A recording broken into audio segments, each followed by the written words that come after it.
At athlete assessments, when we work with a client, one of the really critical models that we refer to is what we call the circle of safety. The circle of safety is not necessarily a concept that we developed ourselves. It's taken from models such as Maslow's hierarchy of needs, and it's also taken from a lot of the work that Simon Sinek has been doing, and also the book that he wrote called Leaders Eat Last. But the circle of safety refers to this environment that a coach or a leader creates for their athletes. And what we mean by a safe environment is an environment where an athlete feels like they can make a total contribution, where they can be themselves, where they can be free to express and communicate themselves without fear of perhaps being harassed or bullied or even negatively impacted by anyone else within that environment or even outside of it.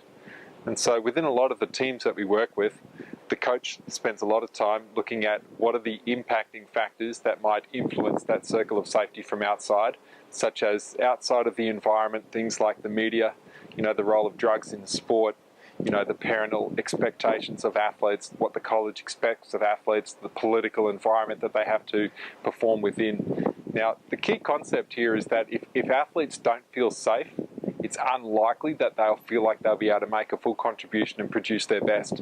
I referred to a model before from Maslow's hierarchy of needs, and dating back into the 50s when they first discovered that human beings had a series of needs which needed to be met in a certain order if you were to get to that final point of aspiring to be the best athlete or person that we can possibly be.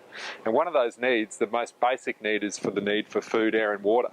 And that's why when you're really hungry, you quickly forget about how to make a contribution to the team, or when you're absolutely exhausted on the field and your heart rate's at 180 and it's been that way for a couple of minutes and you feel like you can't go on, you forget about how can you be the best player for the team, or how can you achieve your goals, or how can you execute your technique perfectly.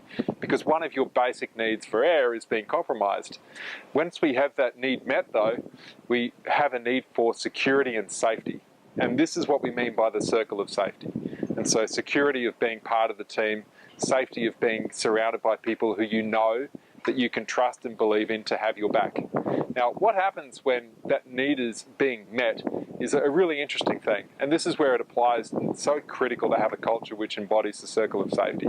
But basically what happens, the natural human response to being in a safe environment is the cooperation and the trust that results between all of the people within that environment. Now, every single team that we work with that has experienced some level of success, the athletes all talk about the fact that they trust each other, that they felt like they were supported by each other, and that they all had a strong level of cooperation and cohesion within the group. Now, what's also interesting is if you consider an environment that doesn't have that circle of safety, and you look at some of the behaviours that emerge from the people within that environment, and it's not just in sport, it's in business, it's in politics, it's in the corporate world, and we're talking about sport. But in particular, you get a high level of competitiveness, you get a high level of individualistic behaviour, and when we refer to that competitiveness, you're not just getting a healthy competition where people are supporting and pushing each other and challenging each other to be better, but you're getting a level of competitiveness where I will try and beat you so that I can be in the team, and that means you're going to miss out. And so I may actually do things to undermine you. And that's the political nature of competitiveness, which undermines team performance. And so if you don't have a circle of safety, if you don't have an environment where your athletes feel like they can trust the people around them, believe in each other, where they feel safe, where they feel secure, part of the team, you will end up with an environment where people start attacking each other inwards.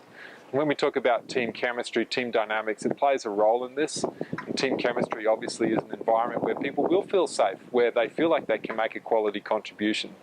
And so we look at the role of the coach, and as you know, working with our various DISC styles, the various behaviours that a coach based on their DISC profile will provide and do in order to create that safe environment. For example, a high D coach is going to be very good at creating an environment where everybody knows what the goals are, where there is a vision that everyone wants to achieve, where the athlete knows how their role is going to contribute to the team, and they know the job that they have to do. And they also know how it's not going to conflict with someone else's role.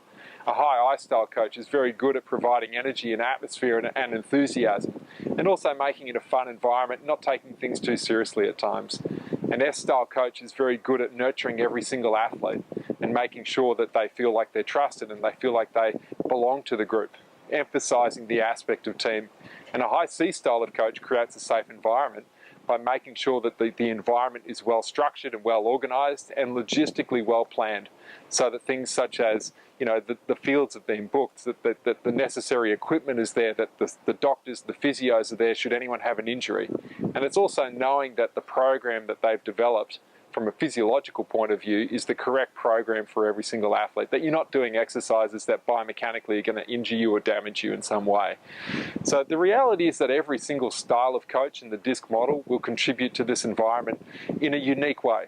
The bottom line is, though, that we have to focus on creating this safe environment for our athletes and to recognize the way that we provide that environment, and also recognize that potentially there will be some gaps in what we're providing. And once again, it comes back to that concept of being adaptable with our coaching style. And as a last point, also recognizing that your different athletes will have different needs from what it will be that will make them feel safe. What a high D needs to feel safe is going to be different to a high I, or a high S, or a high C. And so appreciating these unique needs is another critical aspect of it. So if you want to find out more information on this, you can visit our website. We've written numerous articles, and you'll also see a model there which talks about how to create a circle of safety.